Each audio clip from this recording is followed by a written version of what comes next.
Puji Tuhan ya, kita sudah masuk semester kedua tahun 2025. Ya, puji Tuhan ya, kita sudah melewati setengah tahun ya. Sebentar lagi Natal. Ini musim hujan aja belum selesai Bapak Ibu ya. Masih jalan terus. Saya mau sharing kesaksian dulu Bapak Ibu ya. Saya mau kasih 3 kesaksian ya. Beberapa hari lalu seorang hamba Tuhan dipanggil oleh Tuhan ya. Ya, dengan sempat beberapa hari dirawat ya, akhirnya berpulang ke rumah Bapak. 2 minggu lalu ya, beberapa minggu lalu ya, kami juga berdoa juga untuk pasien-pasien di rumah sakit yang meminta dukungan doa ya. Ini pasti saya percaya ini semua karena dukungan doa dari Bapak Ibu semuanya. Kita nggak jalan sendiri. Ini karena Bapak Ibu semuanya. Saya mau sharing karena ini ada andil Bapak Ibu di sini. Bapak Ibu berdoa untuk kita apa enggak sih? Berdoa tuh ya, enggak mungkin ya kita nggak didoain ya. Nah, saya mau sharing hasil doa-doa Bapak Ibu semuanya. Doa-doa Bapak Ibu tuh menarik Tuhan untuk bekerja.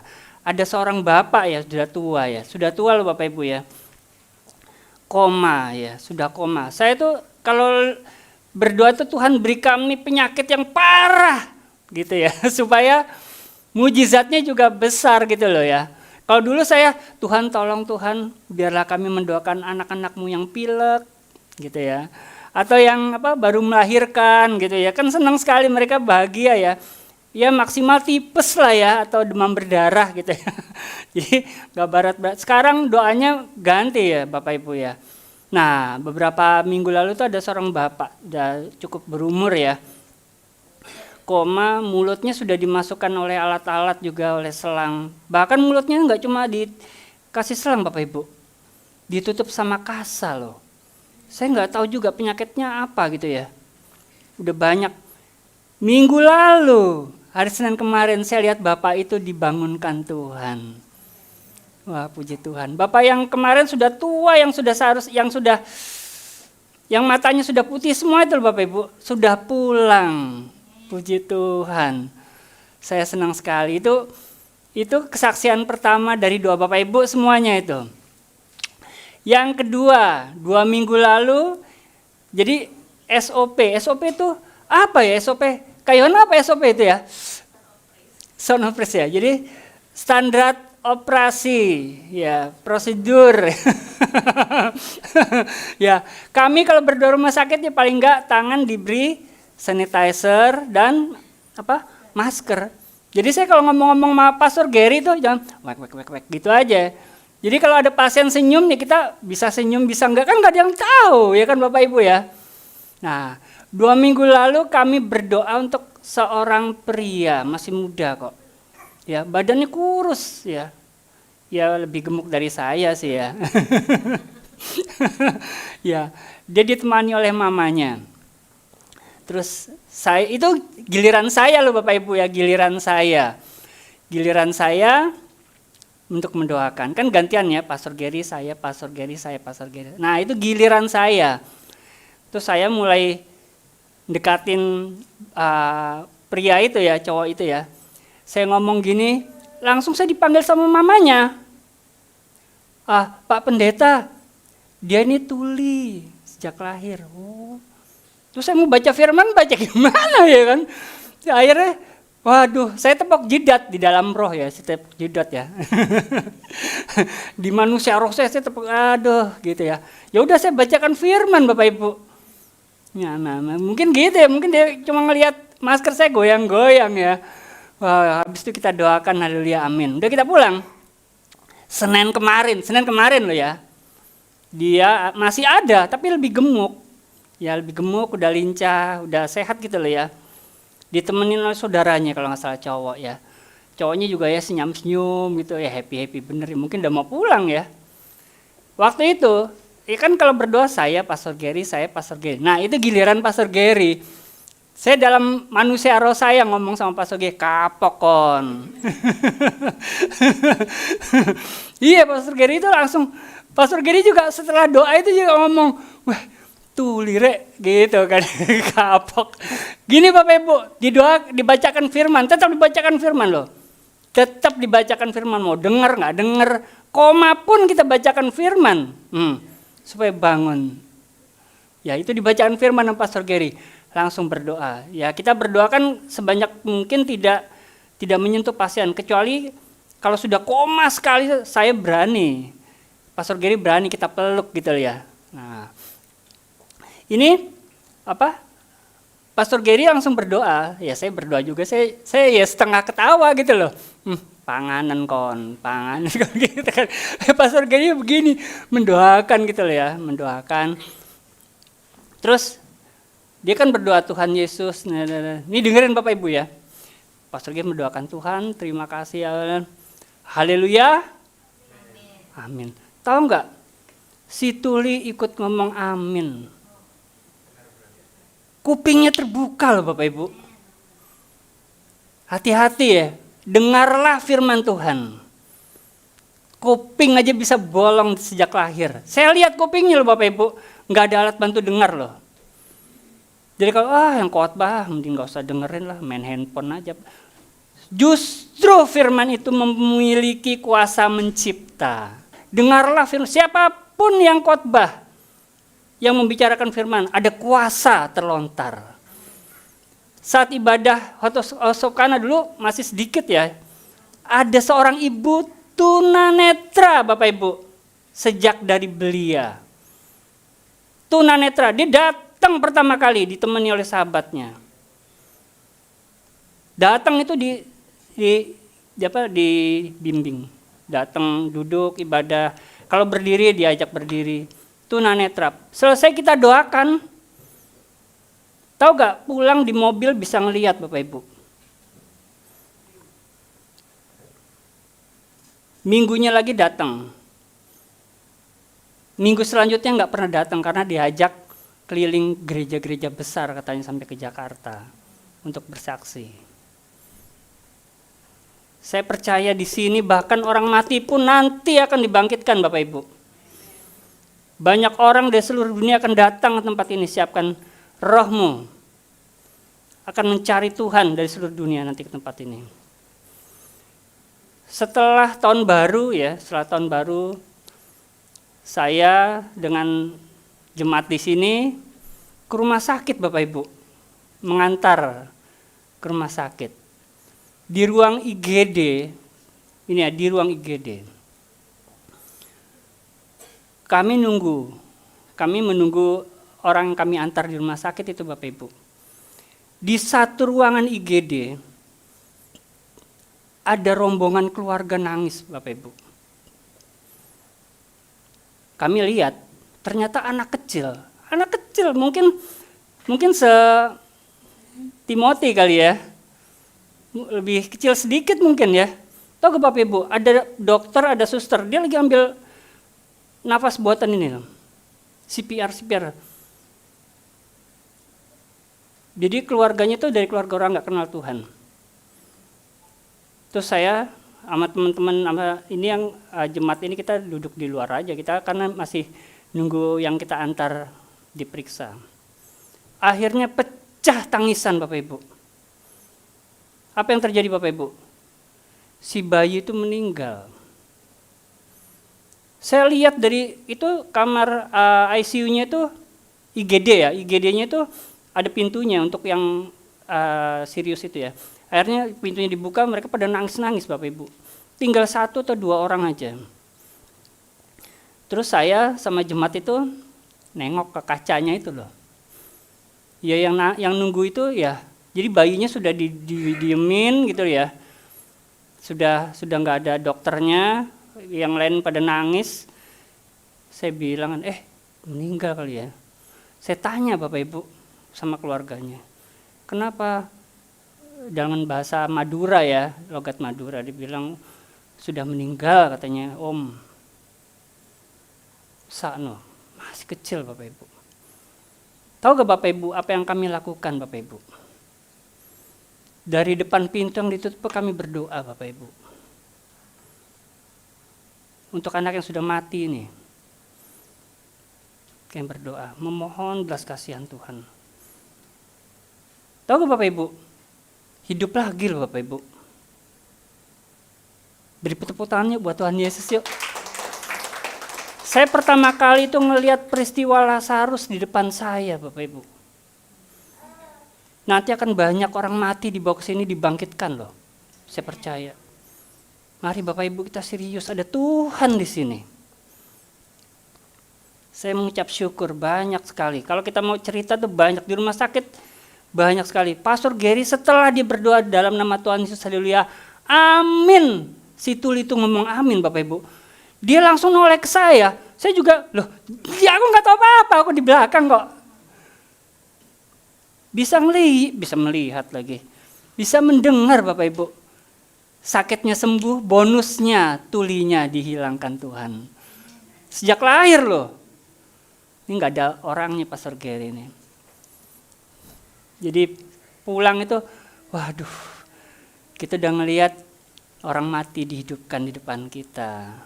Kita udah ngelihat orang buta dicelikan. Sekarang kita ngelihat orang tuli dibukakan mendengar Efata. Wah luar biasa.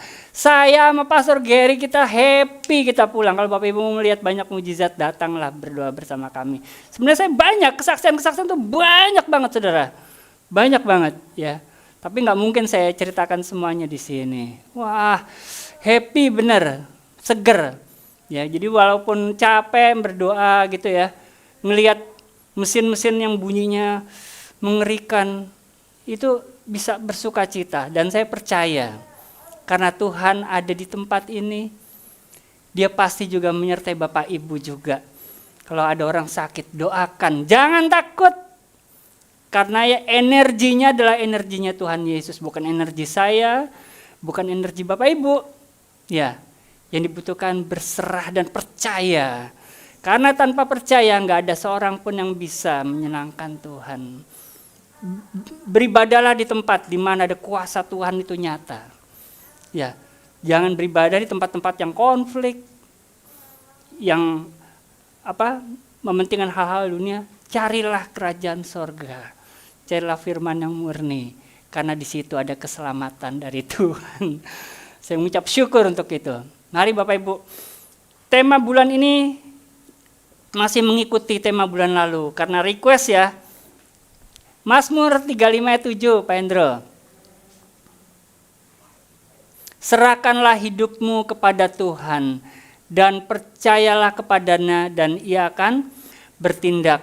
1 bulan sudah kita belajar hal ini dan saya percaya semuanya sudah mengatakan Tuhan aku percaya dan aku berserah. Iya Bapak Ibu, tinggal nunggu apa Tuhan bertindaknya. Tapi saya mau ngajak minggu ini kita belajar ya. Apakah kata-kata kita, Tuhan aku percaya, aku berserah itu benar-benar tulus. Kalau dia tadi, maka Tuhan akan bertindak. Apakah kita memiliki motivasi yang tidak tulus? Tuhan aku berserah, aku percaya. Tetapi motivasi kita minta ditolong, minta diberkati keuangan, minta diberi terobosan ini, itu. Saya mau kita semuanya murni motivasi. Tuhan aku berserah dan aku percaya. Karena apa? Tindakan itu adalah wewenang Tuhan Yesus. Mungkin masalahnya A, tapi Tuhan tidak campur di situ. Tuhan membiarkan karena Tuhan ada hal yang lebih indah di hal B. Yang membuat kita lupa, oh ternyata Tuhan punya rencana yang jauh lebih besar. Bisa. Jadi wewenang tindakan Tuhan itu hak pribadinya Tuhan. Tugas kita percaya dan berserah Bapak Ibu. Jangan sampai di mulut beda dengan di hati. Beda di bibir, beda di hati. Kalau bahasa Jawanya apa ya? Si jenang congor apa namanya? Lambe. Bedonang hati ya gitu ya. Coba kita baca Pak Hendro, Matius 15 ayat 8. Ini ya. Matius, bangsa ini memuliakan aku dengan bibirnya, tetapi hatinya jauh. Saya nggak mau jemaat kita ini memiliki sikap seperti ini. Kalau saya bacakan ini bahasa aslinya ini menggunakan kata tima. Tima itu bahasa Yunaninya. Merupakan bentuk kerja dari timos, artinya menghargai, menghormati. Coba baca lagi Pak Endro, yang tadi Pak Endro. Bangsa ini memuliakan aku dengan bibirnya. Kata memuliakan aku memakai kata tima. Jadi bangsa ini menghargai aku, menghormati aku cuma di bibir, tapi hatinya tuh sama sekali nggak menghormati aku, nggak menghargai aku. Bangsa ini bilang, aku percaya, aku berserah pada Tuhan, tapi hatinya sebenarnya enggak, karena ada agenda-agenda tersembunyi, karena ada rencana-rencana tersembunyi. Nah, ini ada contoh buruk. Kemarin saya baca seorang pria di Cina menipu 200 wanita. Berapa Bapak Ibu? 200. Karena dia mengaku sebagai direktur sebuah perusahaan handphone terbesar di Cina. Karena dia memiliki agenda tersembunyi. Si wanita-wanita ini kan berharap, wah cintanya tulus. Ternyata tidak. Tuhan juga tidak mau kalau kita tidak tulus dalam mengucapkan, Tuhan aku percaya, I believe in you.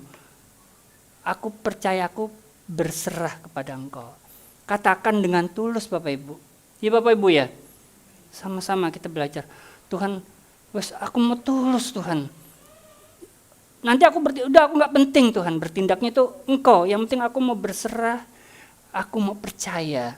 Masalah berkat, pertolongan, terobosan, itu Tuhan aku nggak prioritas. Yang penting Engkau saja cintaku.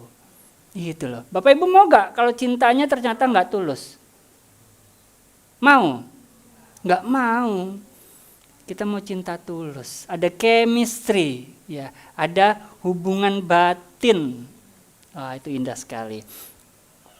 Marilah kita percaya dan berserah, lakukan dengan hati yang tulus tanpa agenda apapun. Kita baca Galatia 5 ayat 7. Nah, senang ini tulisan Rasul Paulus.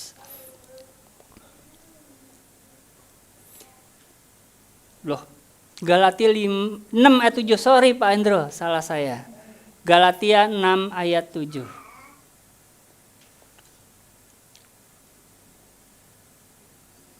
Nah, jangan sesat.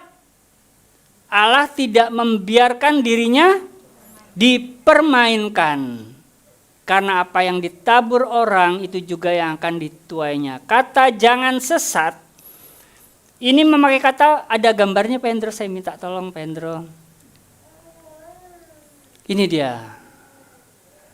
Planaste, artinya be deceived. Artinya strongnya apa Bapak Ibu? Mengarahkan kepada ketersesatan. Atau deceive, menipu. Ayat yang tadi Pak Hendro. Artinya jangan kau menipu Allah. Karena Allah tidak membiarkan dirinya dipermainkan olehmu. Itu artinya. Kalau kita lain di bibir, lain di hati, kita menipu Tuhan. Tuhan itu tidak mau. Tuhan tuh maha tahu nggak Bapak Ibu? Tahu. Manusia aja bisa tahu. Oh si A ini bohong. Si B ini mencuri, tahu dari apa? Dari wajah. Bapak Ibu pernah tahu gak ada anjing habis merusak barang. Terus tuannya mengambil barang itu ditunjukin ke anjingnya. Kira-kira anjingnya gimana Bapak Ibu? Iya, Tuhan tahu Bapak Ibu. Kita harus tulus dalam percaya dan berserah tanpa agenda tersembunyi. Nanti pasti Tuhan tidak akan tinggal diam ketika kita berserah dan percaya. Banyak ahli Alkitab, peneliti Alkitab itu menghubungkan Galatia tadi dengan Ayub 13 ayat 9 Pak Hendro.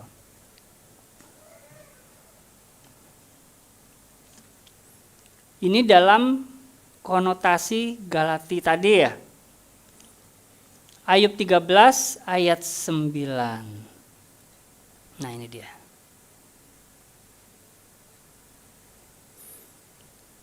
Apakah baik? Baik apa enggak ya kira-kira ya? Kalau Tuhan itu memeriksa saya. Kalau Tuhan memeriksa Bapak Ibu. Beberapa orang kalau diperiksa dokter takut, ya kan? Takut disuntik. Ya kan ya. Apakah baik ya? Kalau kamu tuh diperiksa Tuhan. Kamu soalnya apa?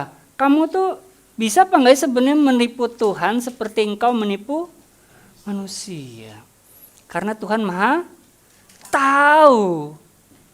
Ayo, ini sebuah agenda. Kita mencari Tuhan tanpa motivasi apapun kecuali Tuhan saja tujuan kita, Bapak Ibu. Uang di kantong menipis, cari Tuhan.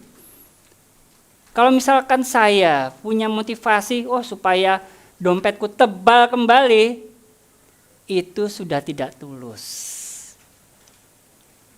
Paham Bapak Ibu ya? Ayo kita cari Tuhan dengan ketulusan. Dengan kejujuran bahwa kita sungguh Tuhan, aku mencari Engkau, aku percaya, aku berserah karena aku mencintai Engkau. Titik gitu Bapak Ibu. Nanti lihat Tuhan akan campur tangan. Semua mujizat yang tadi Bapak Ibu dengar karena doa Bapak Ibu itu. Ketika kami mendoakan, kita ngelihat kondisinya kayak gini parah. Yang kita perbuat apa? Cuma berserah, percaya. Nyatanya Tuhan bertanggung jawab, tidak mempermalukan anak-anaknya, termaksud Bapak Ibu juga. Dengan catatan percaya dan berserah dengan tulus, tanpa agenda apapun. Saya mau nantang Bapak Ibu nih. Ada yang saya bisa pinjam duit kertas gak? Siapa ya? Duit kertas, siapa? Ada? Oh iya, pinjam.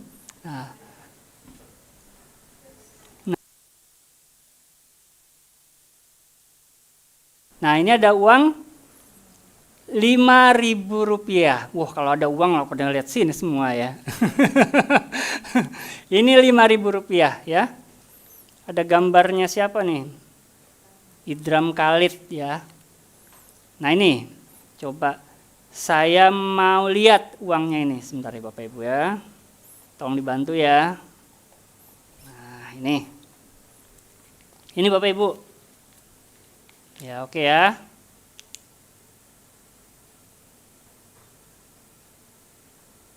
Nah ini kan asli nih Bapak Ibu. Kalau dari dekat nih kelihatan berpendar ini. Nah berpendar ya.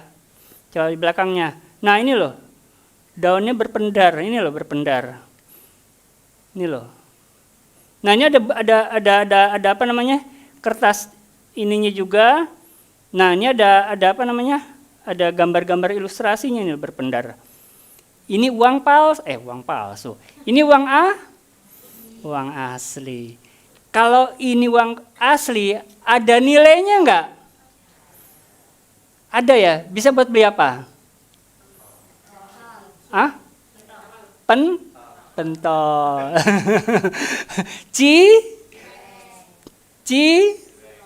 Cilok, cireng. Ya kan bisa dipakai. Kalau ini palsu bisa dipakai enggak? Enggak bisa Bapak Ibu. Kalau kata-katanya Bapak Ibu, aku berserah, aku percaya. Itu palsu, enggak laku di surga Bapak Ibu. Gak laku di surga. Iblis senang kalau ada barang palsu. Saya waktu itu sama istri saya, bayar apa gitu ya, kembali 50.000. Lalu saya ke Telkom bayar telepon. Saya kasih 50.000-nya. Dibilang, oh ini palsu, saya juga baru tahu ya. Palsu, dia ambil spidol langsung dicoret. Bersyukur cuma dicoret. Pada beberapa kasus ditangkap orang yang bawa duit palsu. Bener gak Pak Kris? Ditangkap loh, dipidana. Kalau Bapak Ibu kata-katanya palsu, hukuman sudah menunggu. Bukan hukuman sekarang, dalam kekekalan. Karena tidak ditemukan iman, tidak ada percaya di situ.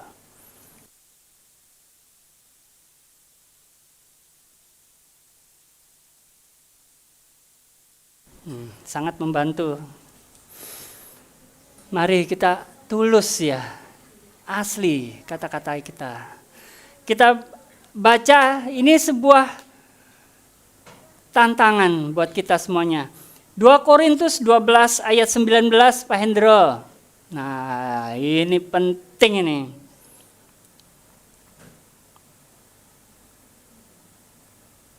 Jangan cheat, jangan menipu. Ya.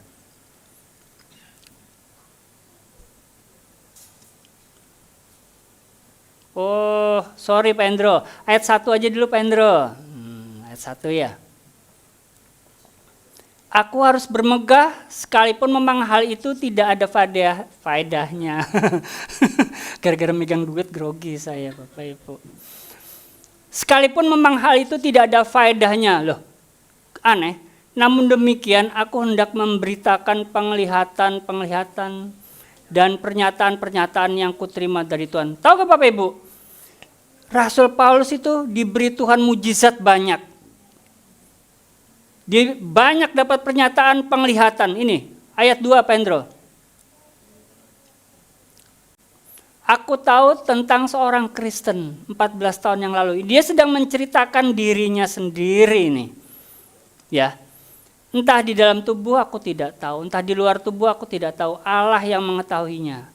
Rasul Paulus tiba-tiba diangkat ke tingkat ketiga dari sorga. Wah luar biasa nih. Selanjutnya Pak Hendro.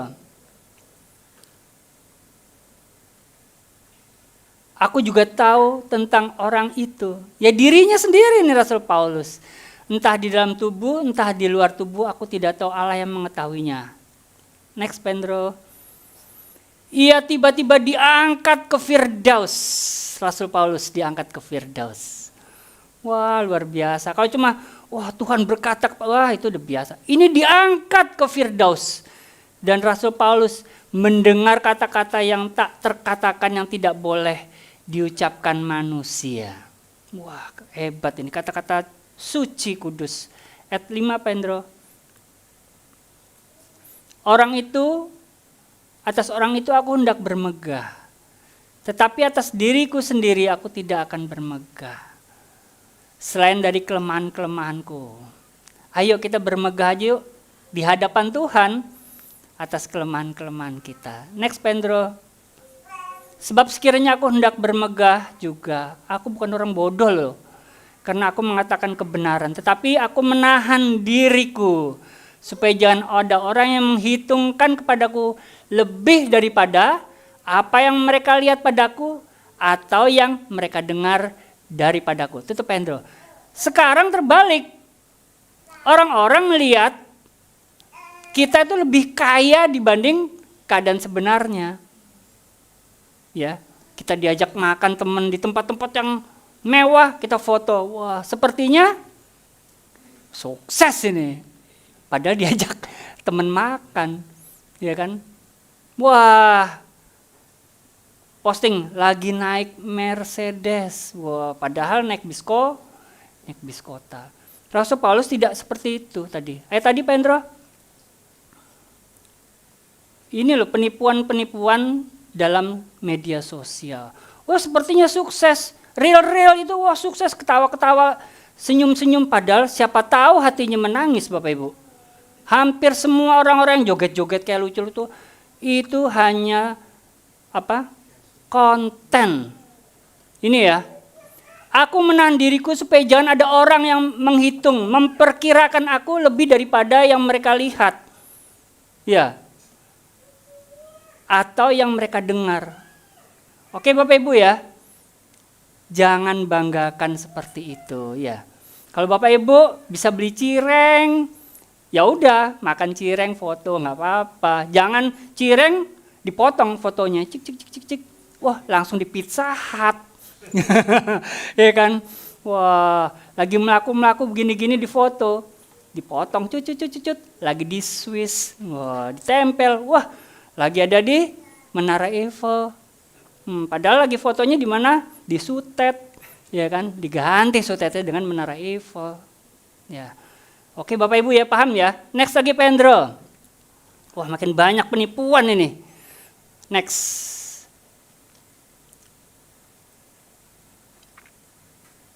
Tentang hal itu aku sudah 3 kali berseru kepada Tuhan supaya utusan iblis itu mundur daripadaku. Next Pendro. Loh, ayat selanjutnya tadi kok kayaknya lompat ya Pendro. Ayat 6 dulu Pendro. Ayat 6-nya deh. Ayat 7 Pendro. Dan supaya aku jangan meninggikan diri karena pernyataan-pernyataan yang sudah luar biasa. Jadi Rasul Paulus itu ya, diangkat ke Firdaus pernah, dibawa ke sorga pernah. Dia tuh nggak mau membesarkan hal itu karena meninggikan dirinya. Maka aku diberi suatu duri di dalam dagingnya, yaitu seorang utusan iblis untuk menggocoh aku supaya aku jangan meninggikan diri. Menggocoh itu apa yo? Apa? Mengoceh. Pasul apa betul menggocoh? Apa menggocoh? Menggocoh ini seperti ini Bapak Ibu ya. Bapak Ibu pernah lihat tinju ya? Nah, ada 2 orang petinju. Tinju kan nggak mungkin 3 ya, 2 ya. Nah, 2 ya. Nah, pada suatu saat salah satu petinju ini terdesak. Ya. Itu dipukuli terus loh. Dia yang hanya bisa menutup wajah. Jadi dipukul berkali-kali. Menggocoh itu adalah pukulan berkali-kali ke arah wajah. Nah, itu menggocoh. Jadi saya menggocoh. Nah, Tuhan memberi orang yang diutus iblis membiarkan hal itu terjadi supaya Rasul Paulus tetap rendah hati. Next lagi Pendro. Kita mau deket ayat puncaknya nih. Tentang hal itu aku sudah 3 kali berseru kepada Tuhan supaya utusan iblis itu mundur daripadaku. Aku gak diganggu terus. Next Pendro. Tetapi jawab Tuhan kepadaku. Nih Bapak Ibu, ini ayat puncaknya. Cukuplah kasih karuniaku bagimu. Kalau Bapak lihat di Alkitab, ini kata-kata Tuhan Yesus karena ini dimerahi. Sebab justru dalam kelemahanlah. Ini kata-kata Tuhan Yesus. Justru dalam kelemahanlah kuasaku. Kunya siapa nih? Tuhan Yesus. Menjadi apa? Sempurna. Bapak Ibu kalau mau lihat mujizat, nyatakan ke depan, di depan hadapan Tuhan. Tuhan aku lemah, aku gak mampu. Walaupun Bapak Ibu punya uang di kantong, punya uang di bank, punya aset, punya pekerjaan mapan, tetaplah nyatakan Tuhan aku lemah, aku membutuhkan Kau. Nyatakan dengan tulus. Ayat lagi Pendro. Dalam kelemahanlah Tuhan hanya mencari orang-orang yang mengakui, declare dirinya lemah. Tuhan aku gak bisa mendoakan orang sakit. Tuhan aku gak berdaya, aku bodoh, tolol Tuhan. Aku butuh Engkau. Kuasa Tuhan pun menjadi sempurna. Bapak Ibu di depan ada orang kesurupan. Oh, aku gak berpengalaman Tuhan mendoakan ini. Biasanya kan kayak gitu ya. Jangan aku, jangan Bapak Ibu. Aku gak bisa Tuhan, aku pelayanan pelepasan. Tolong aku Tuhan, aku gak berdaya ini, aku bodoh gak berpengalaman. Tuhan menunjukkan kuasanya secara sempurna. Tuhan aku gak bisa pelajaran ini Tuhan. Tuhan aku gak bisa pekerjaan ini, aku gak bisa bisnis yang akan aku masuki ini Tuhan. Aku bodoh, aku gak berpengalaman. Tolong aku, Tuhan akan menunjukkan kuasanya. Tapi kalau misalnya, Tuhan aku mau membuka usaha ini. Wah, tolong Tuhan ya. Nah, soalnya nanti kalau misalkan sukses, aku kasih ke gereja. Kira-kira dikasih ke gereja enggak? Ya kan?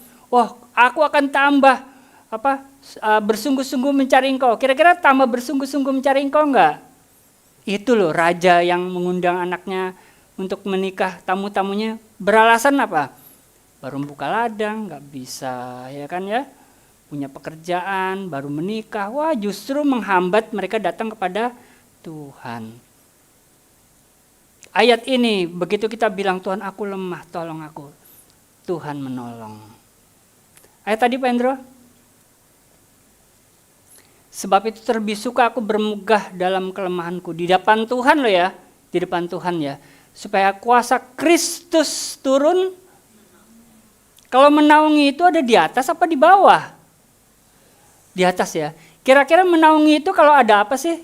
Kita perlu naungan? Bahaya. Terus ada panas, hujan. Ya kan? Ada apa namanya? Hujan pasir. Ya kan ya. Kita butuh naungan. Kalau Bapak Ibu butuh naungan, nyatakan kepada Tuhan, Tuhan aku lemah. Maka naungan Tuhan turun atasmu, atas keluargamu. Tuhan aku gak bisa ngawasin anakku Tuhan. Sekarang kejahatan makin jahat. Berapa hari lalu saya beli di sebuah toko di dekat rumah Bapak Ibu. Toko minimarket.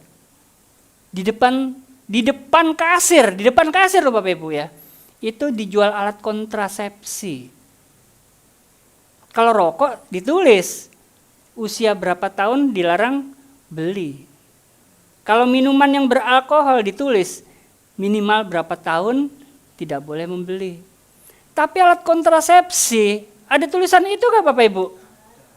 Saya tanya sama Mbak yang jual itu, Mbak ini ada yang beli apa enggak Mbak? Dibilang apa? Oh banyak ini Om. Ini nomor 2 setelah rokok katanya. Wih ngeri bener ya. Anak-anak sekarang kecil-kecil pacarannya sudah bahaya Bapak Ibu. Iya Bapak Ibu ya. Tuhan aku lemah gak bisa mengawasi anak-anakku. Tolong Tuhan. Tuhan akan turun tangan menunjukkan kuasanya secara sempurna. Coba ayat yang selanjutnya Pak Endro. Karena itu aku lebih senang dan rela di dalam kelemahan. Kalau sekarang kan orang-orang sekarang aku rela hidup kaya, aku rela hidup gitu kan relanya kan hidup kaya. Terbalik sama Paulus. Aku rela di dalam kelemahan, di dalam siksaan, kecetit dikit kain-kain kita kan. Ya, dalam siksaan, di dalam kesukaran, di dalam aniaya, kesesakan oleh karena Kristus. Sebab jika aku lemah, jika aku semakin lemah, maka aku kuat. Aku semakin kuat karena naungan Tuhan ada atas kita semuanya. Kuncinya adalah ayo kita nyatakan Tuhan aku percaya dan berserah dengan tulus Tuhan. Gak ada embel-embel karena aku mau mencintai Engkau because who you are. Karena Engkau adalah Tuhan. Karena aku sayang. Aku mencintai Engkau dengan cinta agape. Amin. Tuhan Yesus memberkati. Beri tepuk tangan buat Tuhan Yesus yuk. Saya ngelihat anak-anak Tuhan, hamba-hamba Tuhan yang dikaruniai kesembuhan ilahi semua di tempat ini. Saya ngelihat anak-anak Tuhan yang siap diberi karunia pelepasan di tempat ini. Mengusir setan semuanya. Semua roh jahat takut di bawah kakimu. Karena Tuhan Yesus melihat engkau semuanya berserah dan percaya. Yang buta dicelikan oleh karena doa-doa Bapak Ibu semua. Yang tuli dibuka telinganya. Semua cacat, semua kelemahan tubuh dilenyapkan. Karena engkau percaya dan berserah secara tulus di hadapan Tuhan. Hal-hal yang mustahil, hal-hal yang gak masuk akal akan terjadi di dalam kehidupanmu. Jika saya pernah melihat Lazarus dibangkitkan dalam wujud anak kecil. Ntar kita akan lihat Bapak Ibu akan membangkitkan orang-orang mati di dalam nama Tuhan Yesus. Semua untuk kemuliaan nama Tuhan. Di sini akan heboh karena kuasa Tuhan gak bisa ditutup-tutupi. Kalau Bapak Ibu, kemarin 2 hari lalu saya dengan istri saya baru tahu.